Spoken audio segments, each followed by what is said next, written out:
7 Deadly Coffee Mistakes Seniors over 60 Make. That warm, energizing cup of coffee you look forward to every morning feels like one of life's best little rituals, doesn't it? It gets you going, sharpens your focus, and let's be honest, it just tastes fantastic. And here's some great news. Recent science is showing that for people over 60, a regular coffee habit can actually be incredibly healthy, even linked to a lower risk of frailty. But what if a few common habits, things you don't even think twice about, are preventing you from getting the full benefits? Some of the ways we drink our coffee can lead to jitters, an upset stomach, or even interfere with important medications. The good news? You absolutely don't have to give up your favorite brew. The fixes are surprisingly easy. So, in this video, we're going to uncover the 7 biggest coffee mistakes seniors are making. And more importantly, share the simple, science-backed tweaks to make sure your daily cup is helping you, not holding you back. Mistake number 1. Not adjusting to your personal caffeine speed limit. The first mistake is thinking your body handles caffeine the exact same way it did in your 30s or 40s. It's easy to assume, I've always had 3 cups a day, why stop now? Well, the reason is that our internal engines change over time. Our metabolism, the system that processes everything we consume, naturally starts to slow down. The problem in agitation. As we get older, our bodies can take a lot longer to clear caffeine from our system. For some people, this means that the caffeine from a morning coffee might still be hanging around well into the afternoon. That gentle lift you used to get from 1 cup might now feel more like a jolt, bringing on unexplained anxiety or racing heart, or that jittery, on-edge feeling. This isn't just in your head. For those managing conditions like high blood pressure or arrhythmias, this amplified effect could be an issue. Now, it's important to know that many healthy seniors do just fine with higher amounts of coffee. Some studies show benefits for those drinking 4 cups or more.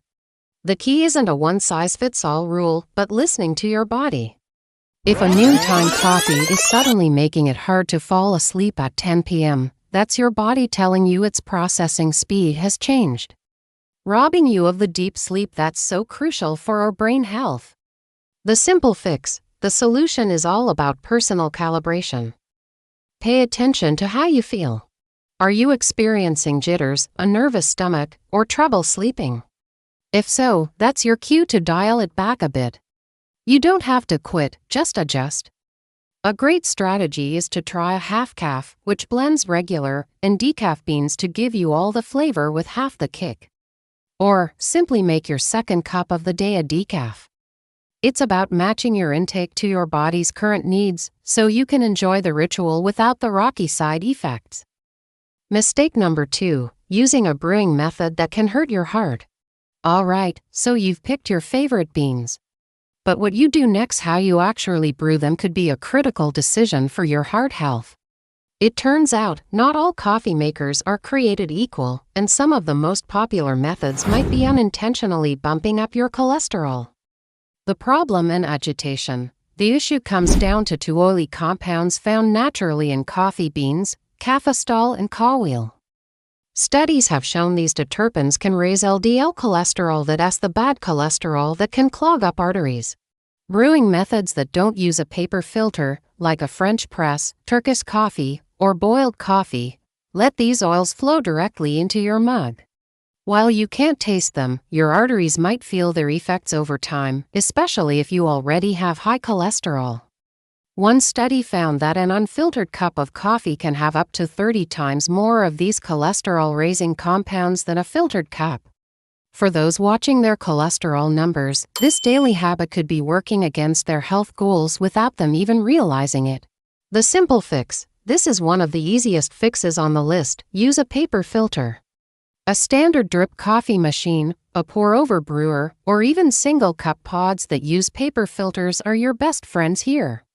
The paper does a fantastic job of trapping the cafestol and cowheel, so they never even make it into your cup. A huge study in the European Journal of Preventive Cardiology followed 500,000 people for 20 years and found that drinking filtered coffee was actually linked to a lower risk of cardiovascular death than not drinking coffee at all. By simply switching from a French press to a drip machine, you're making a powerful move to protect your heart. Mistake number 3. Drinking coffee on an empty stomach. The morning alarm goes off, and for many of us, the very first stop is the coffee maker. We start sipping that first cup before even thinking about breakfast. It feels like a great way to jumpstart the day, but this little habit could be the source of some major digestive grief. The problem and agitation. Coffee is naturally acidic and it signals your stomach to produce even more acid. When you drink it on an empty stomach, there's no food to act as a buffer. For anyone with a sensitive stomach or a tendency for acid reflux, this can spell trouble, leading to heartburn, indigestion, and general discomfort. While coffee doesn't cause ulcers, it can definitely aggravate one if it's already there. On top of that, with no food to slow it down, caffeine hits your bloodstream like a freight train. This can make the side effects like jitters and anxiety feel much more intense. It's the difference between a sudden jolt and a smooth, gentle lift.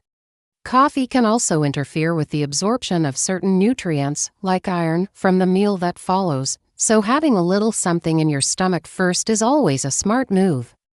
The simple fix. The fix is as simple as it sounds: eat something first. We're not talking about a 3-course breakfast. Just a little something to act as a buffer. A piece of toast, a banana, a handful of almonds, or a scoop of yogurt is all it takes. This slows down the caffeine absorption for a smoother ride and gives your stomach acid something to work on besides your stomach lining. Think of it as laying a foundation. A small snack prepares your body for the coffee, letting you enjoy all the benefits without the bellyache. Mistake number 4. Turning your coffee into a sugar bomb. Plain black coffee is a powerhouse. It's packed with antioxidants and has virtually 0 calories. But let's be real, many of us find it a bit bitter and have gotten into the habit of adding a little something, or a lot of something. What starts as a healthy drink can quickly turn into a dessert in a mug, silently undoing all the good stuff. The problem and agitation. It's the extras that are the real culprits. Spoonfuls of sugar and glugs of sweetened creamers transform your coffee from a health drink into a source of empty calories and blood sugar spikes, a huge concern for anyone managing or at risk for type 2 diabetes. A diet high in added sugar is linked to inflammation and weight gain, which effectively cancels out the natural benefits of the coffee itself. You might be drinking coffee thinking you're doing something good for your body, but if you're loading it up with sugar and fat, you might be taking 1 step forward and 2 steps back. It's a sneaky habit that can add hundreds of hidden calories to your day, undermining your efforts to stay healthy. The simple fix. The goal is to let the coffee be the star of the show. If you're used to a lot of sugar, try cutting back gradually. If you normally use 2 spoons, try 1.5 for a week, then 1. Your taste buds will adapt faster than you think. If you really need a sweetener, try a natural, 0-calorie option like stevia. For creaminess, swap the heavy cream or flavored creamers for a splash of low-fat milk, or an unsweetened almond or oat milk. You can also add amazing flavor without any sugar by sprinkling in some cinnamon or a dash of unsweetened cocoa powder. These simple swaps can make a world of difference. Ensuring your coffee stays a healthy ritual, not a liquid candy bar. If you're finding these tips helpful and are already rethinking your coffee routine, do me a quick favor and hit that like button below. And if you want more science-backed health advice specifically for those of us over 60, make sure you subscribe to the channel so you don't miss our future videos. Your support helps us create more content just like this. Now, let's get back to our list. Mistake number 5. Timing your coffee all wrong. We've all been there. That mid-afternoon slump hits around 3 or 4 p.m., and a cup of coffee feels like the only thing that can get you through the rest of the day. It works in the moment, but that late-day cup might be the very reason you're tossing and turning at night. The problem and agitation. Like we discussed, our bodies often process caffeine more slowly as we age. The half-life of caffeine, the time it takes for your body to get rid of half of what you consume, can stretch out for hours. So, if you drink a coffee at 3 p.m., half of that caffeine could still be active in your system at 9 p.m. Caffeine works by blocking adenosine, the brain chemical that builds up all day to make you feel sleepy. When it's blocked, your brain doesn't get the time for bed signal. Even if you do manage to fall asleep, the quality of that sleep takes a major hit. Caffeine is known to reduce deep, restorative sleep, the stage that's absolutely essential for memory, cell repair, and cleaning out toxins from the brain. You then wake up feeling groggy and reach for more coffee, starting that tired but wired loop all over again. The simple fix, the solution is to set a firm caffeine curfew. Most sleep experts agree, stop all caffeine at least 6 to 8 hours before your bedtime. For most of us, that means making 2 p.m. the absolute cutoff, if you need to. Set a daily reminder on your phone, if you're craving a warm drink in the afternoon. Switch to decaf, herbal tea, or even a mug of warm milk. Protecting your sleep is one of the most important things you can do for your health, and timing your coffee right is a simple, powerful way to do it. Mistake number 6. Forgetting to balance coffee with calcium. When we think about coffee's health effects, our minds usually go to our heart or brain. But there's another area that needs our attention, especially for postmenopausal women, our bones. Consuming coffee without making sure you're getting enough calcium can be a risky combination. The problem in agitation. Caffeine is a mild diuretic, meaning it can cause you to excrete a little extra calcium through your urine. For a younger person with a calcium-rich diet, this tiny loss is no big deal. But for older adults, particularly women who are already at a higher risk for osteoporosis, every little bit counts. The key thing researchers have found is that the risk is magnified when calcium intake is low. If your diet is already lacking in calcium, a high coffee intake could subtly contribute to weaker bones over the years, increasing your risk of fractures. The simple fix. This is all about balance. First, stick to a moderate coffee intake that feels right for your body. Second, and this is the crucial part, make sure you're hitting your daily calcium goals. The recommendation for women over 50 and men over 70 is 1,200 milligrams per day.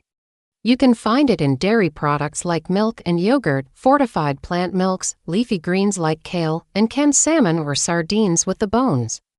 By ensuring your body has plenty of calcium, you easily offset the small amount lost from coffee. It's not about coffee being bad for your bones, it's about giving your bones the support they need to stay strong. Mistake number 7. Ignoring potentially dangerous medication interactions. This final mistake is easily the most critical and overlooked. That innocent morning coffee can seriously mess with common prescription medications, either making them less effective or cranking up their side effects. For any of us on daily medications, this is a non-negotiable safety issue. The problem in agitation. Caffeine can interfere with how your body absorbs and uses certain drugs, and this can be incredibly dangerous. For instance, research shows that taking thyroid medication with coffee can slash its absorption by over 50%. That means you could be getting less than half the dose your body desperately needs. The same goes for certain osteoporosis drugs. On the flip side, some medications can slow down how you process caffeine, making you far more sensitive to it and increasing the risk of a racing heart or severe anxiety. Your doctor prescribes a specific dose for a reason. Accidentally messing with that dose with your coffee habit can have serious consequences. The simple fix. The solution here requires 2 simple rules and 1 conversation. First, the golden rule. Never take your pills with coffee. Always use a full glass of plain water. Second, create a time buffer. Wait at least 1 hour after taking your medication before you enjoy your first cup of coffee. This gives your body time to absorb the medicine properly without interference. Finally, and most importantly, talk to your doctor or pharmacist. Bring in a list of all your medications and ask them directly, are there any interactions with caffeine I should know about?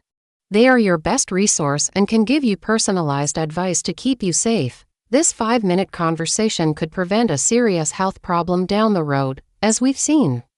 Our daily coffee ritual is more powerful than we think. It's not about giving it up, far from it. It's about making smart, simple adjustments to get the most out of every cup. To recap, the 7 mistakes are: not listening to your body's new caffeine speed, using unfiltered brewing methods if you have high cholesterol, drinking it on an empty stomach, turning it into a sugar bomb, drinking it too late in the day, not balancing it with enough calcium, and ignoring serious medication interactions. The best part is that every single one of these has an easy fix. By choosing filtered coffee, having a small snack first, cutting back on sugar, setting it to PM curfew, getting enough calcium, and talking to your doctor, you can turn your coffee habit into one of the best things you do for your health all day.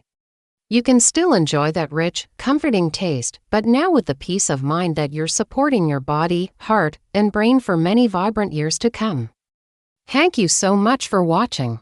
If this video helped you, please consider sharing it with a friend or family member who might love their coffee just as much as you do. For more videos designed to help you live a healthier, happier life after 60, be sure to subscribe and click that notification bell. We'd love to hear from you in the comments below. What's one change you're going to make to your coffee routine? Stay healthy, stay informed, and we'll see you in the next video.